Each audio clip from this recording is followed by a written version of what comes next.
Attention à Alassane Ouattara, président de RDP unifié, qui est différent d'Alassane Ouattara, président de la République. Donc quand il parle, il faut que tu saches qui parle. C'est le président de RDP unifié. Dans ce cas, il s'adresse à ses disciples, à ses militants. Ou bien c'est le président des Ivoiriens. Dans ce cas, quand tu l'aimes ou quand tu l'aimes pas, qui est concerné, il peut te faire sortir du pays en pleine journée. Or, en tant que président de RDP unifié, il ne peut pas te faire sortir du pays. Parce que la même personne n'a pas la même puissance en fonction des rôles. Mais pourtant, c'est la même personne. Mais elle n'a pas la même puissance dans le rôle qu'il joue. C'est comme ça que j'ai compris le résumé. Alors, vous qui connaissez le message de Branham, le débat il est ouvert, on attend les questions. Si questions il y a, s'il n'y a pas de questions, on vous baptise. C'est que vous êtes convaincus. Mais c'est ça. S'il n'y a pas de questions, on vous baptise. Qui ne dit rien, consent. Question. Eh ben, bon, toi tu es musulman. Je ne sais pas qu'est-ce que tu peux faire. Je n'aime pas les tu m'as arraché toute question. En lui disant que je suis musulman. Non, il peut poser seulement que le débat était beaucoup plus interne qu'externe. Qu'est-ce qu'un musulman peut dire dans ça? C'est la question qu'il faut que tu poses. Je n'aime pas trop. Non, c'est peine ça, c'est peine. Non, mais tu l'empêches déjà. Non, il faut poser la question. Dans tout cas, on sait que tu es écoutant, j'ai l'impression d'écouter Kakou Philippe prêcher. Parce que pratiquement c'est la même chose qu'ils nous disent ici. Et c'est la même chose que vous avez répété. Donc, j'aimerais savoir, qui est Kakou Philippe pour vous? Qu'est-ce que vous pensez de lui? Est-il vrai, est-il faux? Parce que c'est la même chose, j'entends. Si tu dis que c'est à nous entendre parler, c'est la même chose que Kakou Philippe, alors là, tu n'as pas saisi ce que nous avons dit.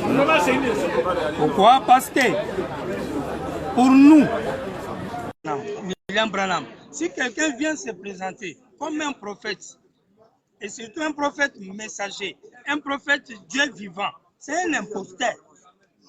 Il n'y a pas autre chose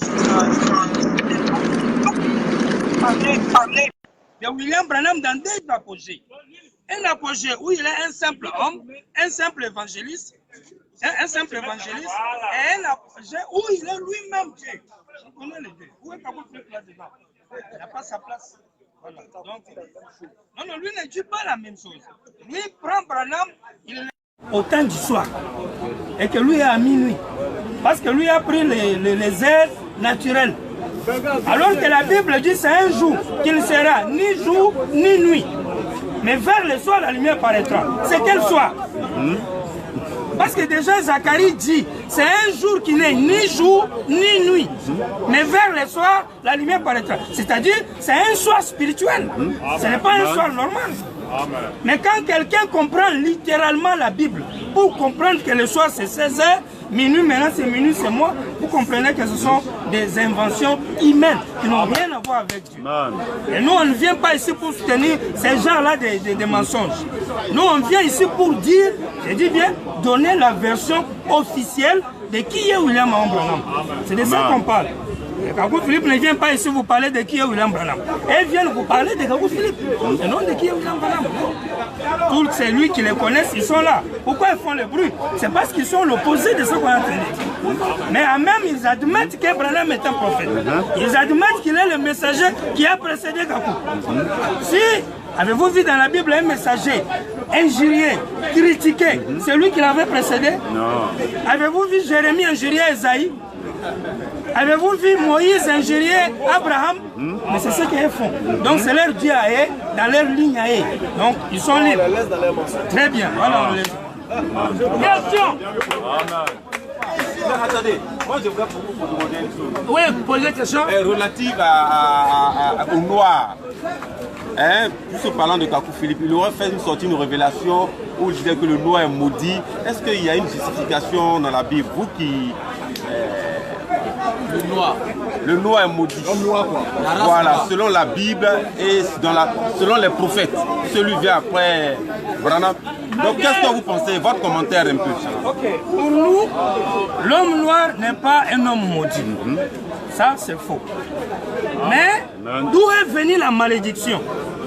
Vous savez vous-même que Noé avait eu 3 fils, Cham, Sem et Japhet.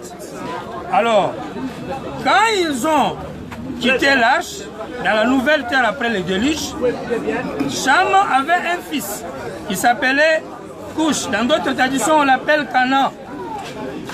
Noé a bu du vin. Il a enlevé les habits. C'est alors que Cham, son fils, est allé le voir nu et il a ri. Et alors Dieu n'avait pas aimé ça. Puis Noé, après s'être ressaisi, il a dit, j'étais nu et qu'est-ce qui s'est passé? On l'a fait comprendre par ses autres enfants que non, tu as bu, tu t'es déshabillé. Sem et Japhet ont pris les habits pour venir cacher la nudité de leur père. Tandis que Cham, lui, il a ri. Et c'est alors que Noé s'est ressaisi, puis sous l'inspiration du Saint-Esprit, il va maudire. Maintenant, au lieu de maudire Cham, lui maudit Canaan ou Cush, qui était le fils de Cham, qui n'avait rien à voir à Cham. Vous voyez? C'est celui-là qui a été maudit. Alors, quand tu prends Cham, Cham n'avait pas seulement Cush comme fils. Il avait aussi 3 ou 4 fils qui ont suivi. Les Noirs viennent de la lignée de Cham, mais pas du fils de Cush, qui était maudit. Vous voyez? Ils ne viennent pas de là. Ils viennent d'un autre nom. On peut parler de ça un autre jour. Prendre l'origine de l'Afrique et des Africains pour montrer que c'est même le départ, le début même de l'histoire du monde, de la vie et même de Dieu. Parce que Dieu, au départ, on peut l'appeler qu'il était africain. Parce que le jardin d'Éden était en Égypte ici. C'est là où était le jardin d'Éden. Adam et Ève étaient ici en Afrique, en Égypte. Donc toute l'histoire de l'humanité a commencé en Afrique. La connaissance, la sagesse, la beauté, ça a commencé en Afrique. Mais au fil du temps, ça a perdu de repères. Et les Blancs et les autres ont pris un peu du plagiat. Et ils ont régné tout ce temps. Et à la fin du temps, Dieu ramène encore la connaissance de Dieu en Afrique. C'est pourquoi ils ingénient les Africains en disant, oh, ce sont les gens qui aiment trop être ceci, qui aiment trop prier. Non. Si un Africain prie beaucoup, c'est la preuve qu'il est attaché à son Créateur. Vous ne pouvez pas l'acquiller parce qu'il prie beaucoup. Mais eux aiment les armes, tuer, mentir et faire toute l'immoralité là. Et c'est ça qu'ils appellent civilisation. Non, non. C'est eux qui ont tort. Donc le noir n'est pas maudit. Le noir n'a jamais été maudit. C'est le soleil qui a noirci le noir. Le climat, c'est ce qui a donné les peaux que nous avons. C'est un problème de climat. Si tu prends un noir, tu lui donnes une maison à Washington avec les conditions climatiques bien propres, s'il revient à Abidjan, tu ne vas pas le reconnaître. C'est un problème de climat. Il n'y a pas de malédiction chez les Noirs. Les gens qui étaient maudits sont partis vers la Palestine là-bas. C'est là où ils sont partis. C'est pourquoi jusqu'aujourd'hui, Dieu continue à les maudire. Pourquoi? Il les avait maudits par Esaü, il les avait maudits en chassant Ismaël. C'est eux que Dieu a maudit. C'est pas les Noirs.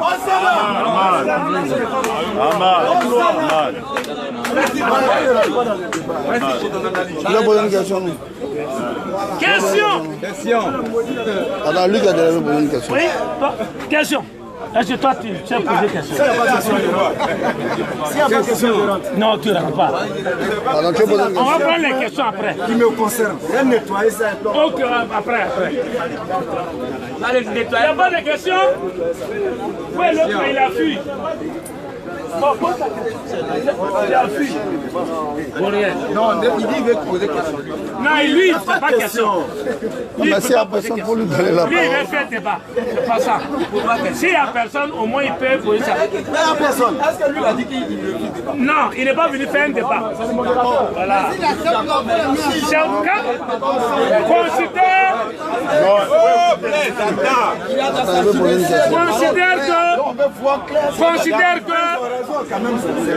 Pardon. Il y a une personne qui est là. Il veut poser une question. Il n'a pas de question. Il veut poser une question. Il répondait à un prophète.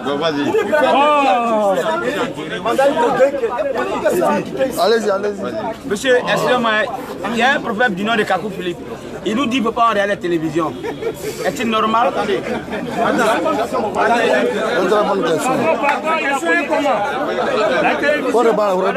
Répondez à la question. Il y a un prophète du nom de M. Kakou Philippe. Il dit que ce n'est pas normal qu'on regarde la télévision. Est-ce vrai ou pas? Allons-y. Nous disons ceci, c'est son point de vue, mais William Branham nous a dit ceci.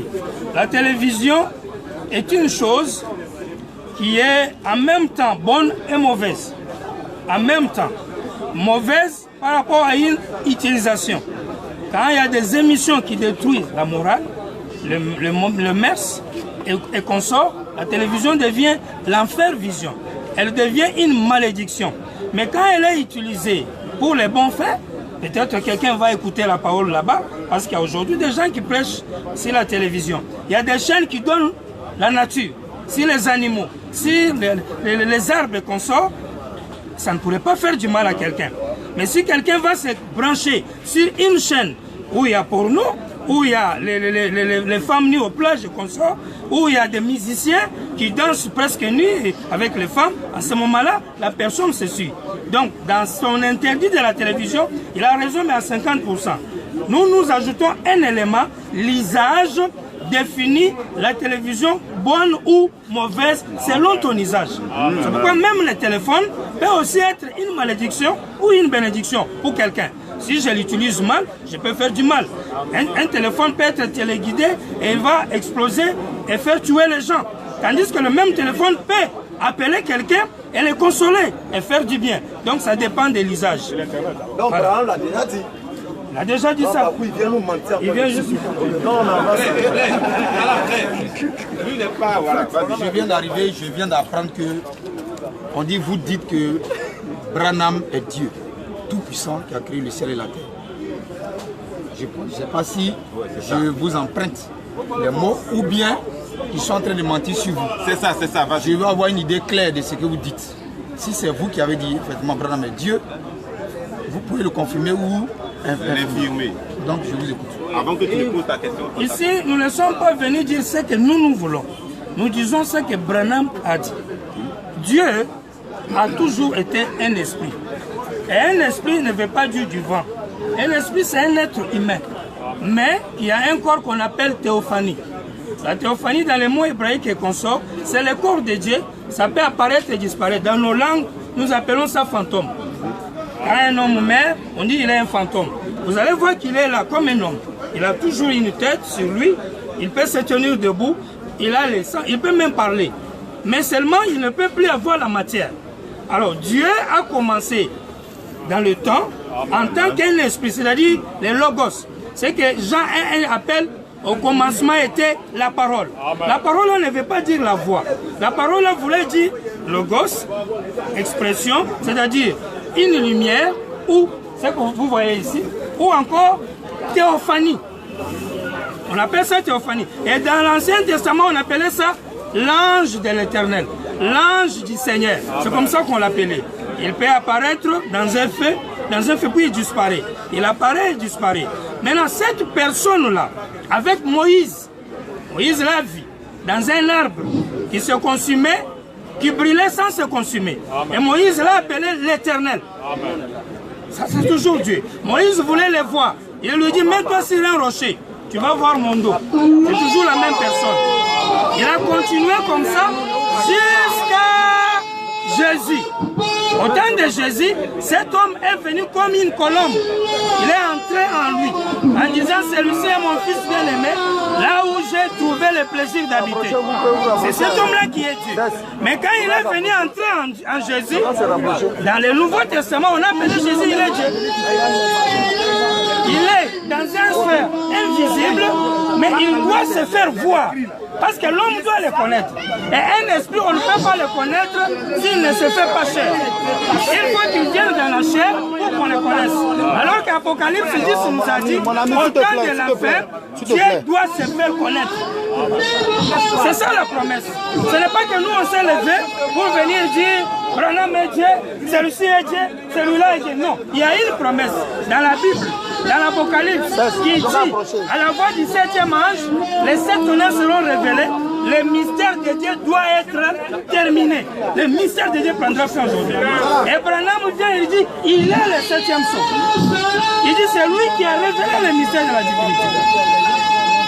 Il dit le grand esprit invisible qui a créé le ciel et la terre, que les gens ne voyaient pas. Conformément à ses promesses, il est venu aujourd'hui et il s'est incarné en lui. C'est ça ce qu'il a déclaré. Et moi, en tant que croyant, j'ai dit Amen. Donc si ils vous ont dit que moi j'affirme ici que Branham est Dieu, c'est la vérité. C'est la vérité. Pas Dieu. Elohim fait chair. Abraham a vécu le phénomène là. Dans Genèse 18, il était assis chez lui en plein midi. Il a vu 3 hommes venir. Et ils se sont assis, ils ont mangé, ils ont bu. Et un homme a dit à Abraham, où est Sarah ta femme? Vous pouvez lire dans la Bible, Genèse 18. Et enfin, et il a dit oui, elle est derrière dans la tente. Et l'homme a dit, tu auras un enfant et tout ça. Et Sarah a ri dans la tente, c'est qu'on dit sous cap.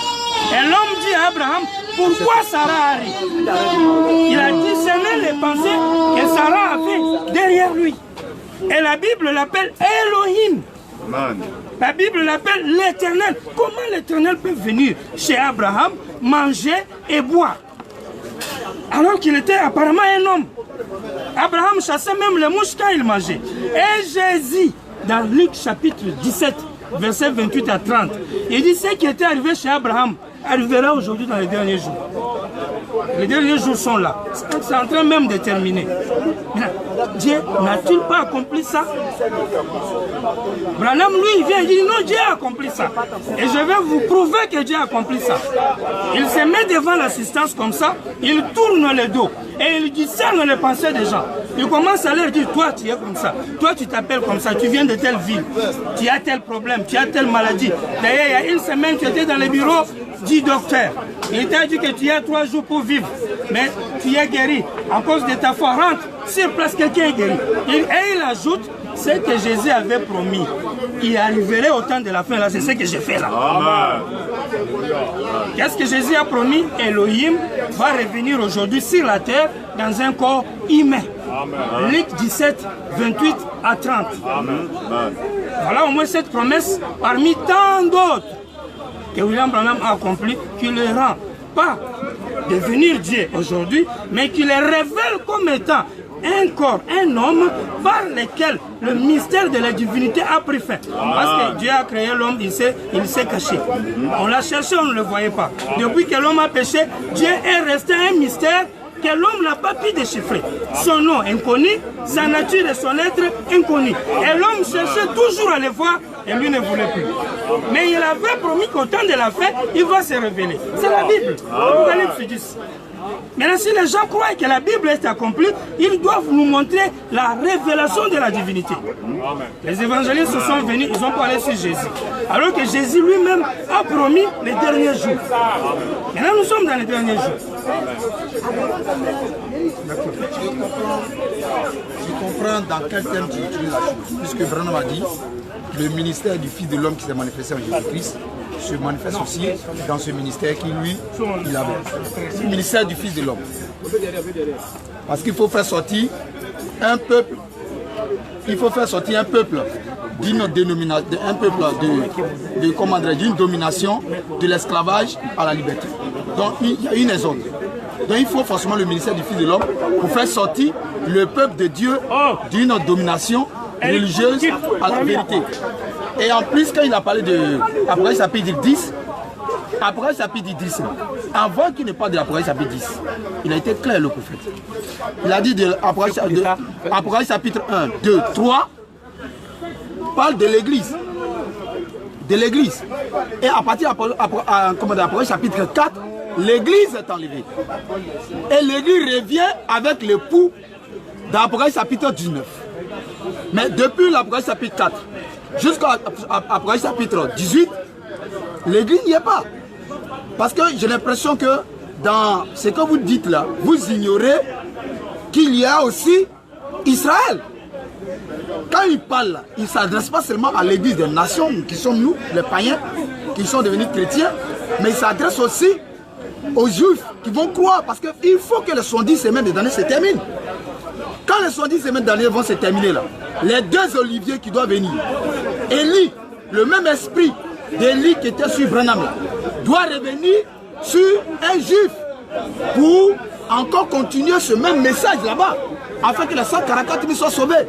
C'est à ce moment-là que l'ange de l'Alliance qui vient avec l'arc-en-ciel rougit comme un lion. Pour qui? Pour nous les nations, je ne pense pas. Pour nous les nations, ils manifestent la loi. Ils manifestent la grâce. Mais après, la grâce va pas faire pour les nations. Mais quand il rougit comme un lion, c'est pour Israël. C'est ce qu'il a dit. C'est ce qu'il a dit. Donc ma question est de savoir, pourquoi tu ignores dans ton développement que lorsqu'on dit le mystère de Dieu sera accompli, pourquoi tu ignores le temps d'Israël, les 70 semaines d'année? Pourquoi tu ignores? Pourquoi j'ignore quoi? Les 70 semaines, la fin des 70 semaines de Daniel. Parce qu'il dit, il rougit comme un lion. Et c'est à ce moment-là que le mystère de Dieu est accompli. Si c'est pour nous les nations, je vais savoir.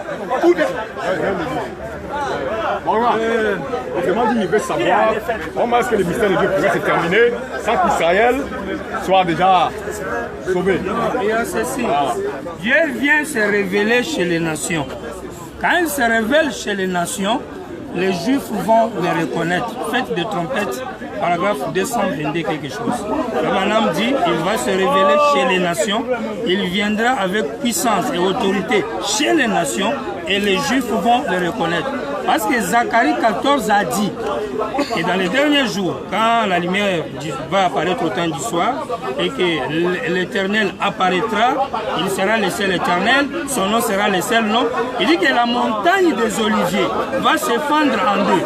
Une partie vers l'Orient, une partie vers l'Occident. Et Frère Branham dit, cela veut dire que l'évangile ira une partie à l'Est, une partie chez nous les nations et une partie chez les Juifs. C'est Frère Branham qui a accompli la deuxième partie de la 70e semaine de Daniel. C'est Frère Branham qui a accompli la deuxième partie de la 70e semaine de Daniel.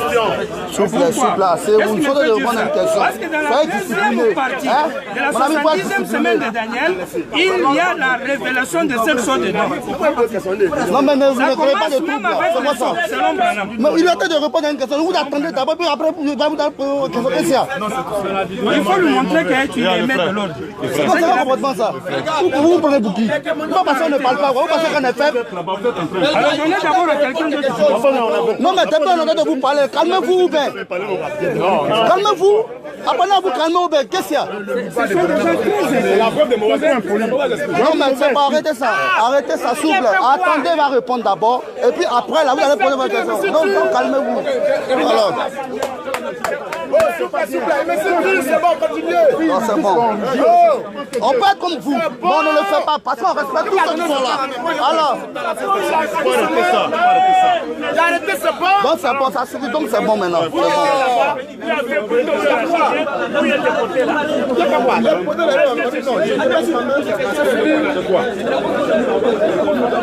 Quelqu'un a posé une question, il veut comprendre quelque chose, il en doit de répondre, vous allez de tout derrière. Et c'est normal.